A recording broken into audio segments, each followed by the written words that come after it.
Alhamdulillah buahnya lumayan banyak dan bunga-bunganya itu tidak ada yang rontok. Assalamualaikum warahmatullahi wabarakatuh. Salam sehat untuk kita semua. Pemirsa, ini tanaman cabai rawit yang saya tanam di garasi. Dan memang cahaya mataharinya kalau kita lihat ke atas itu tidak full.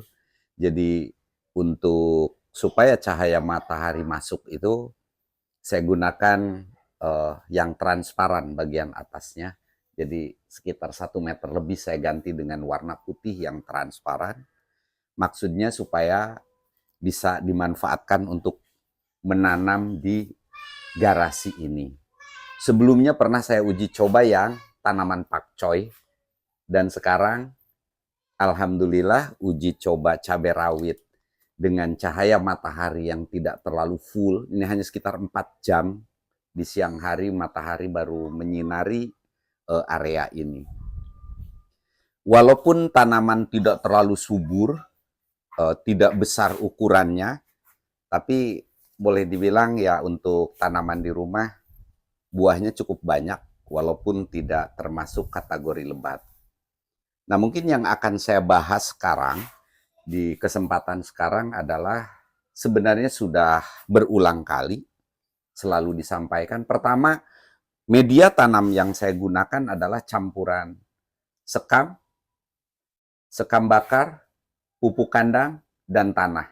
Masing-masing perbandingannya sama, 1:1:1. Jadi media tanamnya adalah seperti itu. Kemudian pada fase vegetatif, saya seperti biasa hanya menggunakan NPK 1616. Memang ini saya campur dengan KNO3 merah.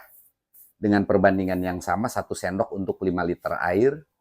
Kemudian saya siramkan ke masing-masing tanaman ini 1 gelas aqua. Setelah kocoran dilakukan seminggu sekali, saya selang juga dengan aplikasi penyemprotan ke daun menggunakan pupuk daun, cukup gandasil. Jadi ketika vegetatif saya gunakan gandasil hijau. Jadi sekali lagi bahwa pemupukan pada fase vegetatif yang dikocorkan itu adalah NPK 16 dengan KNO merah.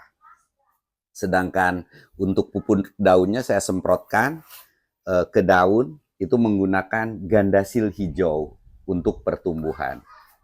Nah, sedangkan pada fase generatif itu tandanya ketika sudah mulai bercabang seperti ini memang saya topping juga, jadi tidak terlalu tinggi tanamannya. Ketika keluar V udah fase generatif, pupuk saya ganti dengan menggunakan pupuk NPK untuk buah. Jadi ada NPK winner untuk buah. Dicampur dengan KNO3 putih. Perbandingan sama seperti fase vegetatif tadi. Nah, begitu keluar mau mengeluarkan bunga yang banyak, baru saya ganti dengan MKP. Jadi memang ini pupuknya agak saya maksimalkan. Diganti dengan MKP. Ini baru 2 kocoran MKP.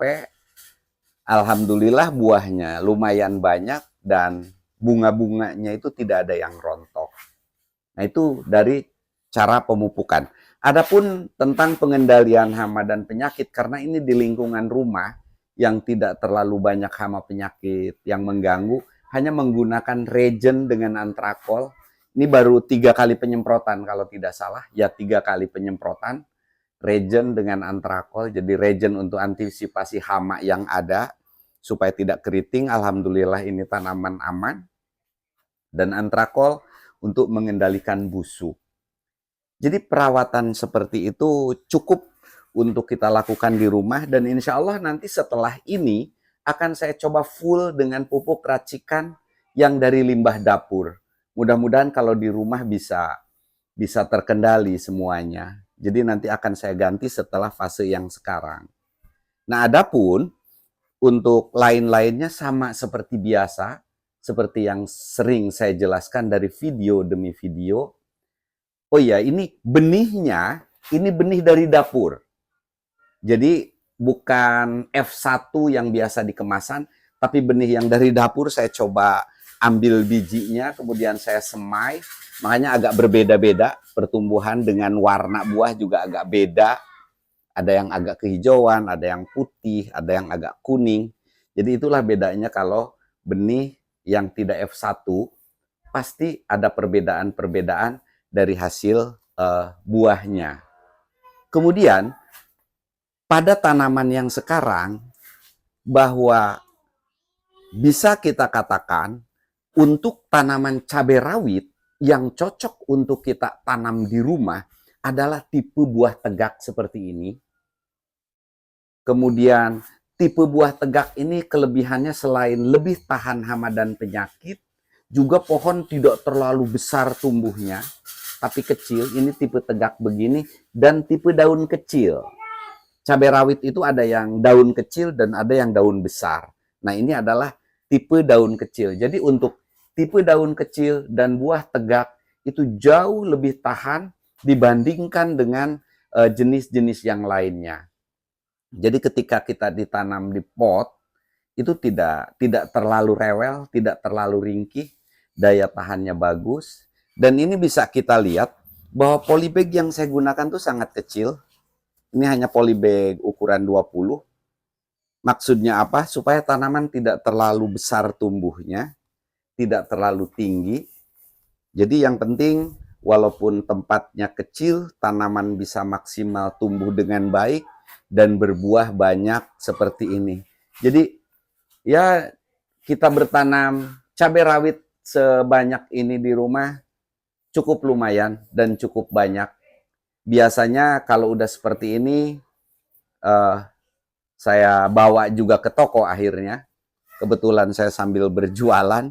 Jadi sekali tanam itu biasanya jenis-jenis tanaman yang saya tanam agak lumayan banyak, maksudnya supaya seperti ini. Ada hasilnya, dan ini boleh dibilang kategorinya walaupun tidak terlalu rimbun dan tidak lebat, tapi cukup lumayan bagus. Yang penting dari apa yang saya lakukan bisa diambil manfaatnya kalau itu memang ada. Mudah-mudahan dari sharing-sharing seperti ini bisa kita saling menginformasikan, saling belajar bersama bagaimana kita bertanam di sekitar rumah. Nah, untuk yang periode cabai sekarang ini, memang ini adalah jenis-jenis cabai yang saya coba lebih mudah untuk ditanam di rumah. Nah, nanti akan saya jelaskan lagi satu video lagi yang saya tanam di bagian belakang. Cabai rawit tegak begini, itu jauh lebih mudah lagi, yaitu jenis cabai rawit hijau. Kalau ini yang putih. Nanti akan saya review cabai rawit putih dengan cabai rawit hijau, mana yang lebih baik dari sisi daya tahan hama dan penyakit, supaya kita tanam di rumah itu selalu berhasil dan tidak terlalu merepotkan dari sisi perawatannya. Jadi mungkin itu yang dapat saya sampaikan. Saya tidak terlalu berbicara teknis mempraktekkan, karena itu sudah sering dibahas di video-video sebelumnya. Jadi dengan penjelasan ini mudah-mudahan ada gambaran bagaimana menyiapkan medianya, bagaimana perawatan pengendalian hama dan penyakit dari vegetatif ke generatif, bagaimana pupuk yang digunakan dari fase vegetatif ke fase generatif. Jadi mudah-mudahan apa yang saya sampaikan bisa dijadikan acuan juga kalau memang itu mau kita coba, dan mudah-mudahan ada manfaatnya. Kurang lebihnya saya mohon maaf. Silahkan komen apabila ada yang ingin ditanyakan. Billahi taufik wal hidayah. Assalamualaikum warahmatullahi wabarakatuh.